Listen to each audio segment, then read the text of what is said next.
বাংলাদেশ একটি পরিবারের নাম, একটি দেহের নাম।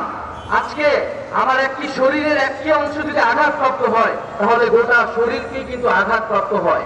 একইভাবে যদি আমার একটি দেশের যে কোনো জনগোষ্ঠী, সংখ্যালঘু জনগোষ্ঠী যদি আঘাতপ্রাপ্ত হয়, যদি অনিরাপদ থাকে, তাহলে গোটা বাংলাদেশই কিন্তু অনিরাপদ থাকে। তো সেই জায়গা থেকে আমরা মনে করি যে বাংলাদেশে সকল জনগোষ্ঠীর ধর্মীয় সংখ্যালঘু তাদের নিরাপত্তা দেওয়ার দায়িত্ব বাংলাদেশের সরকার, রাষ্ট্রের এবং সকল জনগণের একটি দায়িত্ব। বাংলাদেশকে এক থাকতে হবে, ঐক্যবদ্ধ থাকতে হবে। আমরা ঐক্যবদ্ধ থাকলে বাইরের কেউ কোনো ধরনের ষড়যন্ত্র করতে পারবে না।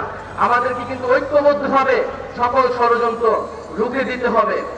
আরেকটি বিষয় যেটা বিভিন্ন বক্তারা বলে গেলেন, যে গত 53 বছরেও আমরা জানি বাংলাদেশে বিভিন্ন সময়ে খুবই ন্যাক্কারজনকভাবে সাম্প্রদায়িক হামলা হয়েছে, সংখ্যালঘু জনগোষ্ঠীর উপর নিপীড়ন হয়েছে, তাদের সম্পত্তি লুট করে নেওয়া হয়েছে এবং এগুলার কোনো ধরনের বিচার কিন্তু করা হয়নি।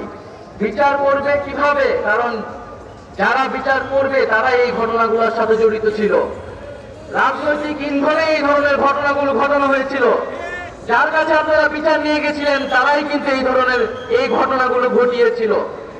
আজকে সংখ্যালঘু সম্প্রদায়কে বারবার রাজনৈতিক টুল হিসেবে ব্যবহার করা হয়, রাজনৈতিক ভোট ব্যাংক হিসেবে ব্যবহার করা হয়, কিন্তু দিন শেষে দেখা যায় তাদের পাশে কেউই দাঁড়ায় না। যখন ভোট নেওয়া হয়ে যায় তখন কিন্তু আর তাদের কথা মনে থাকে না। যখন হামলা হয় তখন সবাই প্রতিশ্রুতি দেয় যে বিচার করা হবে, কিন্তু কোনো একটি বিচার কিন্তু আমরা দেখতে পাইনি এই বাংলাদেশে। আমরা মনে করি একটি নতুন বাংলাদেশের আমরা স্বপ্ন দেখছি।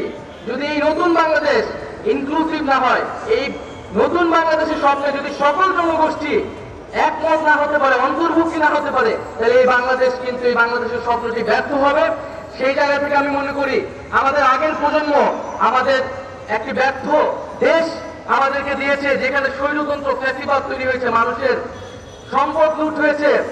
আমরা সেই দেশটি নতুনভাবে গড়তে চাই এবং সেই নতুন বাংলাদেশে আমরা সকল জনগোষ্ঠীর সমান অধিকার এবং সমান মর্যাদা নিশ্চিত করতে চাই। আরেকটি বিষয় আপনাদের উদ্দেশ্যে বলতে চাই যে বাংলাদেশের ইতিহাস কিন্তু সাম্প্রদায়িক সম্প্রীতির ইতিহাস।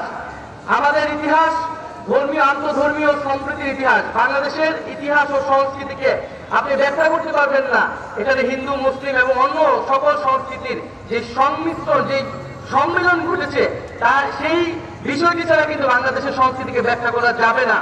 তো এই ইতিহাসকে যাতে আমরা না ভুলে যাই এবং আমাদের যে সাম্প্রদায়িক সম্প্রীতির ইতিহাস, আমাদের যে সম্মেলনের ইতিহাস, সেই ইতিহাস এবং সেই সংস্কৃতিকে মনে ধারণ করেই কিন্তু বাংলাদেশকে নতুনভাবে এই বিশ্বের বুকে দাঁড় করা হতে হবে এবং আমাদের যে একতা, জনগণের একতা, সেই একতার শক্তিকে কিন্তু সামনে নিয়ে যেতে হবে।